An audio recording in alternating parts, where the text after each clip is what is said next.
संसद भवन में होकर भी आखिर लोकसभा और राज्यसभा में अमित शाह क्यों नहीं आ पा रहे? क्यों ओम बिरला को 4 मिनट में और उपराष्ट्रपति सीपी राधाकृष्णन को मात्र 6 मिनट के अंदर अपनी अपनी कुर्सियों से उठकर राज्यसभा और लोकसभा को 2 बजे के लिए स्थगित करना पड़ा? सब जानते हैं दोस्तों कि आज वो बिल जो सरकार लेकर आने वाली है दोपहर 2 बजे से उस पर चर्चा शुरू होनी थी, लेकिन आज एक बड़ा अजीब वाकया देखने को मिला। अमित शाह, नरेंद्र मोदी सब संसद में है, एनडीए की पार्लियामेंट्री बोर्ड का हिस्सा। आज बकायदा मीटिंग हो रही थी, दोनों संसद में ही है, लेकिन अमित शाह संसद की कार्रवाई में नहीं शामिल हो रहे और इसी को लोकसभा राज्यसभा दोनों ही सदनों में विपक्ष ने मुद्दा बनाया। दोनों ही सदनों में विपक्ष ने ये नारे लगाए, अमित शाह सदन में आओ, गृहमंत्री सदन में आओ। हालत ये हो गई दोस्तों कि ओम बिरला को 4 मिनट में और उपराष्ट्रपति सीपी राधाकृष्णन जो कि राज्यसभा का पूरा संचालन करते हैं, उनको 6 मिनट में उठकर जाना पड़ा। मेरा आप सबसे आग्रह है कि सदन चले, चर्चा हो, संवाद हो, सबके मत विचार आए, एक हमारी भी बात सुनी जाए सर। पूरे देश के अंदर एक सकारात्मक दिशा जाए कि संसद में चर्चा संवाद होती है। इसलिए मेरा आपसे आग्रह है कि प्रश्नकाल में गतिरोध पैदा नहीं करें। माहौल तो बनाइए। चलिए, सदन की कार्रवाई आज 2 बजे तक के लिए स्थगित की जाती है। लेकिन ऐसा क्यों हुआ है? अमित शाह वो कौन सी जवाबदेही है, वो कौन से सवाल है जिससे बचने की कोशिश कर रहे हैं? दरअसल 2 अखबारों ने वो सच छाप दिया है दोस्तों, जो अब तक बस उड़ते उड़ते मतलब किसी आरोप में या किसी वीडियो में या किसी आर्टिकल में छपा हुआ था। हुआ ये दोस्तों कि आज से उस बिल पर चर्चा होनी दोपहर 2 बजे से, लेकिन उससे पहले विपक्ष बार बार सरकार को जवाबदेही करना चाहता है इस बात पर कि बिल पर तो चर्चा बाद में होगी। पहले ये बताइए कि दिल्ली में जो बल प्रयोग हो गया बच्चों पर, एक एक लाठी का हिसाब दीजिए। इसमें आग में घी डालने का काम कर दिया 2 अखबारों के आर्टिकल्स ने।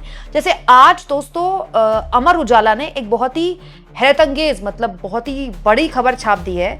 उनके हिसाब से 20 जुलाई को जो बर्बरता दिल्ली पुलिस द्वारा अपनाई गई छात्रों पर, उसमें एक दस्तावेज है जिसमें 55 non electric shell, 15 electric shell, plastic pellet और दूसरे दंगा विरोधी उपकरणों का इस्तेमाल हुआ है, ये उल्लेख है।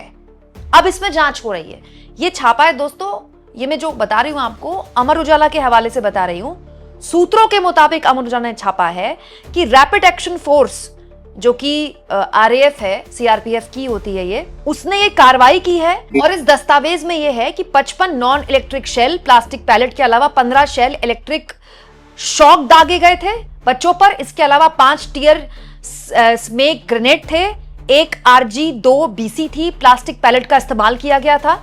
दिल्ली पुलिस के एक दस्तावेज में कहा गया है कि नॉर्थ डीसीपी राजा भाटिया के आदेश पर यह कार्रवाई की गई थी।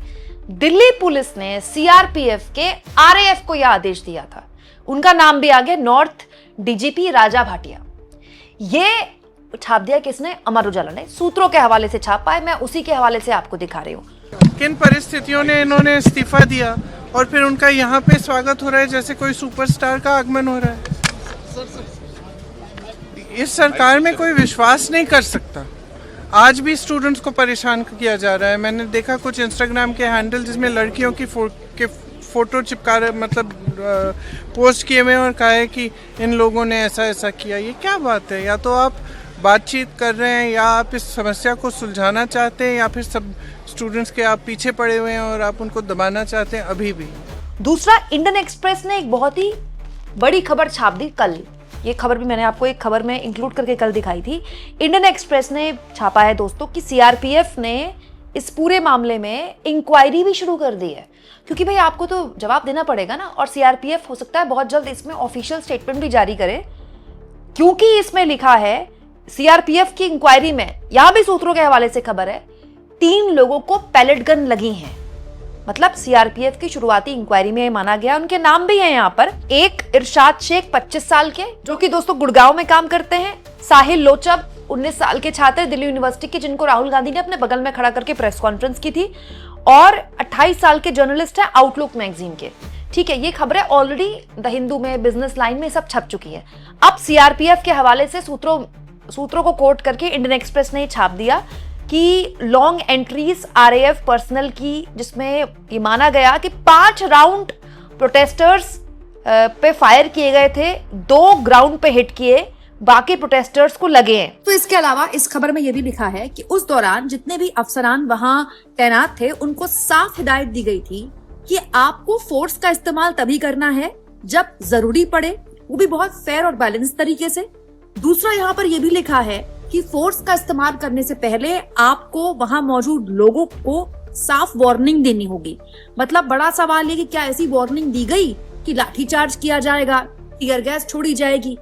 तीसरा और सबसे इम्पोर्टेंट बात दोस्तों, कि अगर दिल्ली पुलिस ने ही सीआरपीएफ को ये ऑर्डर दिए तब तो ये सीधा सीधा अमित शाह को इस पूरे मामले में जवाब देना पड़ेगा। अमित शाह के ही अंतर्गत, गृह मंत्रालय के अंतर्गत ही दिल्ली पुलिस आती है, तो फिर तो इस पूरे मामले में अमित शाह किसी भी हाल में जवाब से बच ही नहीं सकते। मतलब आप ये समझ लीजिए कि खबरें छपने लगी हैं तो सीआरपीएफ भी ऑफिशियल स्टेटमेंट जारी करेगा ही, और संसद में इसी मुद्दे को लेकर दरअसल गृह मंत्री से जवाब मांगा जा रहा है क्या दोस्तों? सरकार पेपर लीक पर बहस करवाना चाहती है, लेकिन विपक्ष ये चाह रहा है कि संसद में कम से कम गृह मंत्री को जवाब दे तो किया जाए। सरकार ये कर सकती है दोस्तों कि उसके जो सांसद हैं, जो हर बिल में बोलते हैं, वो खड़े हों, वो बताएं कि सरकार ने कितना काम किया, मोदी जी ने तुरंत फास्ट ट्रैक कोर्ट बनवा दी, उसके बाद मोदी जी ने ये किया, बिल भी हम ले आए, हमने तुरंत एग्जाम भी करवा दिया, जो सरकार का स्टैंड है।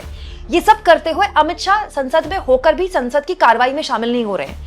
लेकिन विपक्ष ये कह रहा है कि आप ये बताइए कि ये सब कुछ आप दिल्ली में कर कैसे सकते हैं। यहाँ मैं आपको बता दूं दोस्तों, पैलेट गन का इस्तेमाल प्रतिबंधित है, पैलेट गन का इस्तेमाल नहीं हो सकता। लेकिन अगर पैलेट गन का इस्तेमाल हो गया तो फिर तो ये सरकार को सदन में इसमें जवाब देना पड़ेगा, चाहे रिटर्न में ही देना पड़े।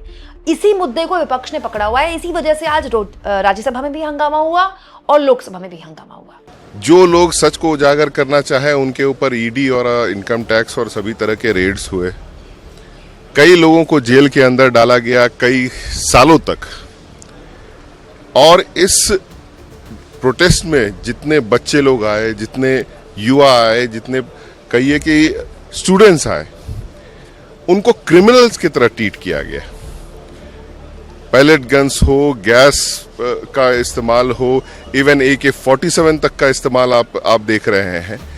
किस तरह से आप कह सकते हैं कि ये एक रिस्पॉन्सिबल गवर्नमेंट, एक आज़ाद देश में लोगों की जो भावना है उसको सुनने के लिए तैयार है, और उसके बाद सत्ता पक्ष के नेताओं के तरफ से अभी भी इस तरह की स्टेटमेंट आना, ये उनकी मानसिकता को दर्शाता है कि वो इस देश में हो रहे अराजकता को और गलत कामों को बढ़ावा देना चाहते हैं।